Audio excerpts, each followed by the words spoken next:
Yo, Mike, what's going on, man? Nothing, just traveling back home to get ready for spring training. Fly Yes, out Sunday. yes, sir. So where were you? You were doing what, like media? You had like a media week for the Indians? Yeah, I mean, there's like a fan fest, but there's also like a media portion you got to do too. That was pretty interesting. How was it? I was gonna ask, how did it go? Did you have a lot? I'm sure you probably spoke on what we're about to speak on a decent amount already. Yeah. Yeah, yeah, no, I did. I did to an extent, but I was still, I'm said a lot of my piece, and I'll say more now too. But like, a lot of those guys are. I don't want them to pick and choose my words and how they word it, so Right, I was right, keeping right. it You're pretty very simple. for those listening, obviously a very candid dude. For those listening who haven't come across it, um, how I saw was even like made aware of you and then like your views and shit. I saw a video that went pretty viral, and I kind of wanted to just rehash. I wanted to rehash what you were saying because I thought it was a really cool perspective that I feel like a lot of consumers of the game are kind of missing about it. You know, like a perspective as a player and what it takes to get, get to where you are. It's a fucking lifelong journey Right. and something that you put everything you have into. You know what I mean? So it's a really interesting perspective. I kind of just wanted I wanted you to kind of rehash what you were talking about, just the personal side.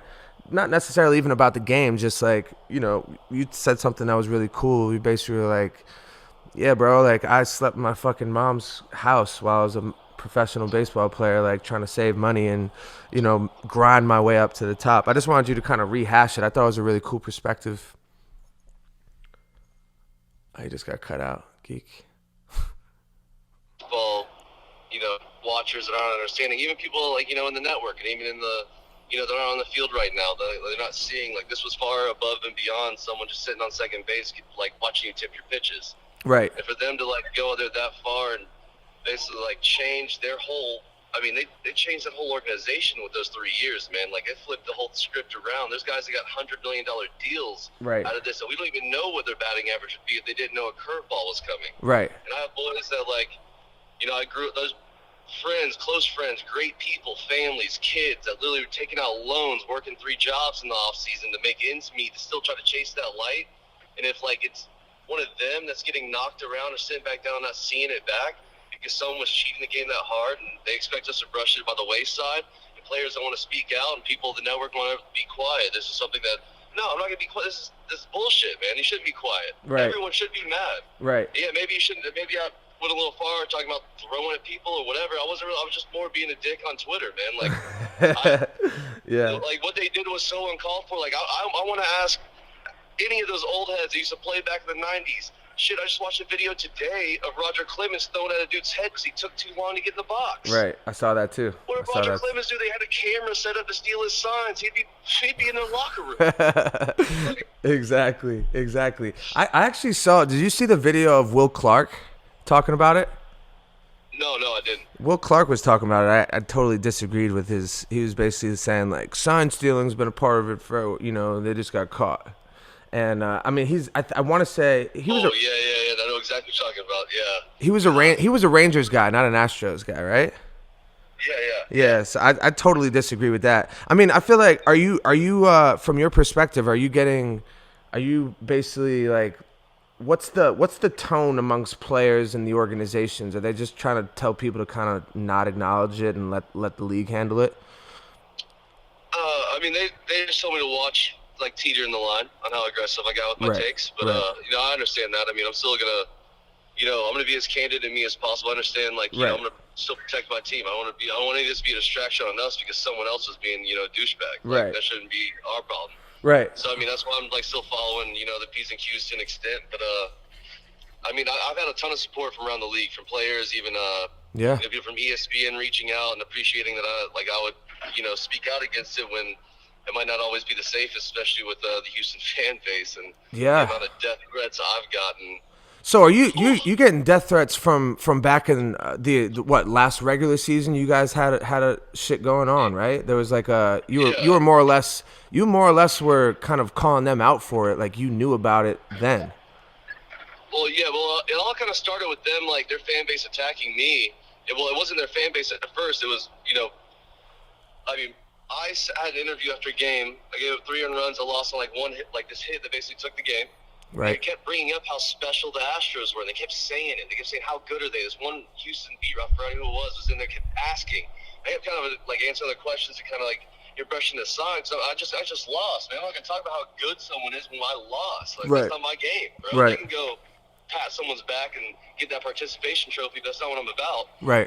And so like I finally got asked it for a third time. Like, dude, they're not that special. Right. We're right there with them.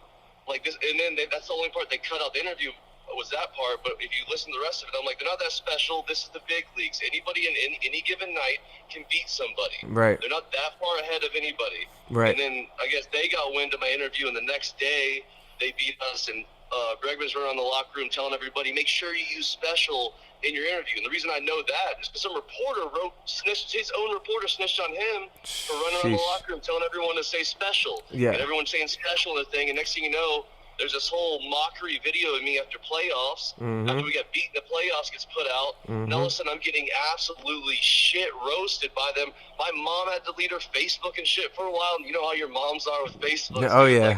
Like, you know what I mean? Like, yeah. Like, I mean, but it got serious to the point where, like, I mean, they're saying like really, really crazy stuff on pictures of me and my daughters, like stuff Wow. I don't even want to say again out loud to put in the universe, like stuff I would even my worst enemy wouldn't even say, let alone a stranger. Right. And that's when when all this when I knew they were cheating, how much it was eating me up inside. I couldn't say anything about it because I don't have any proof. Right. At the time, so that's when it busted out. And like I know about some of these dudes that have been sent home, not being able to get back to the big leagues. They're walking around carrying a bat to first base, pounding on their chest, Right. staring at a camera the whole time. Like, dude, and I'm getting like me and my family watching our back, and even right now, like, I mean, I'm getting death threats. Even don't show your face in Houston.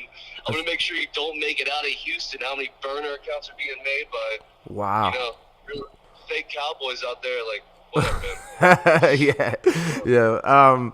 So just to clarify, back then when you did, you guys played them in the playoffs and lost, did you guys felt, I know Trevor Bauer's on your team. He's going to be coming on the podcast soon to talk about it, but you guys knew amongst yourselves that something was going on, something fishy on their side was going on, but didn't exactly know, or just kind of knew and didn't really, needed proof? I mean, me and him knew. Like, I knew. I already had someone personally kind of snitched to me. Wow. Definitely not going to release any names a while ago. And that was before our playoff against them in 2018 was when I even got word from someone there. Wow. And then being TV news since 2017, basically, everything kind of going on without maybe some text messages or whatever, but that's not proof. So like we just had to sit there and kind of eat it. But we knew all along, like, man, someone's not gonna get their money, someone's not gonna get picked back up. That's what happens. Someone's gonna fucking snitch, and that's exactly. That's they're gonna keep that glued together. It's the biggest secret in baseball history, in my opinion. Yeah, I was just gonna say that. I mean, in my opinion, just obviously I used to play and just being removed. Imagining dealing with this, I mean, I think it's the worst sports cheating scandal in the history of the game. I mean, Pete Rose is a guy who gambled on himself and is banned from the game, banned from the Hall of Fame, can't go into a stadium. And like you said, these guys are being championed and walking around with the same bank account. And I mean, in your opinion, or I guess it's nothing more than an opinion. What do you think should be the scenario going forward? How should this be addressed? I mean, I know it's obviously a league thing that will have to be sourced, but there's never been anything like this, really. You know what I mean? It's something this. Yeah. That's why, like, I really can't fault the MLB. Like, I think it's such a gray area, such a crazy ordeal that you don't really know how to handle. What do we, like, ban, like, 9 players from ever playing again that some of them do, like, some of them do. Like, I know, like, even Bregman, Altuve, like, I mean, they have crazy charities. They do a ton of work in the community. Mm-hmm. That's stuff that's, like, you don't really want to take that away. Right. But then again, like, the integrity of someone that can sit there and show their face to the camera like that and not want to speak to the camera after getting popped. Like, right. Hey, talk.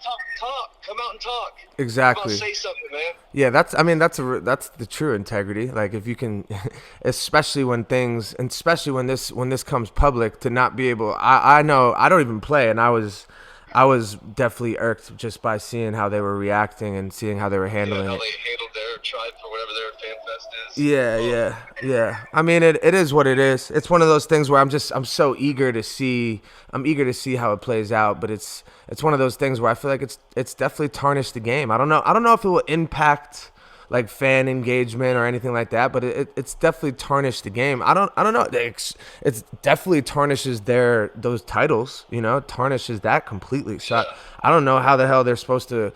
I think at the very least, if you're not going to ban the players, like, I don't know. I think you might have to take those titles back. It just doesn't. Or disqualify them for being able to win an award for the next, like, 3 years. Something, man. Yeah, like, yeah. Something where you can't get the accolades. You can't get there and, I don't know, you can't keep holding up hardware. Right. And when you kind of fucked over, there's a lot of dudes, like, in a very, very cynical way. And like, it was very premeditated, too. It's not like, fucked oh, up. shit, this camera's on. Like, dude, you set up a whole system, had, IT people in there hooking up their laptop to a TV and then brushing the TV off according when the game got over. Like, nuts.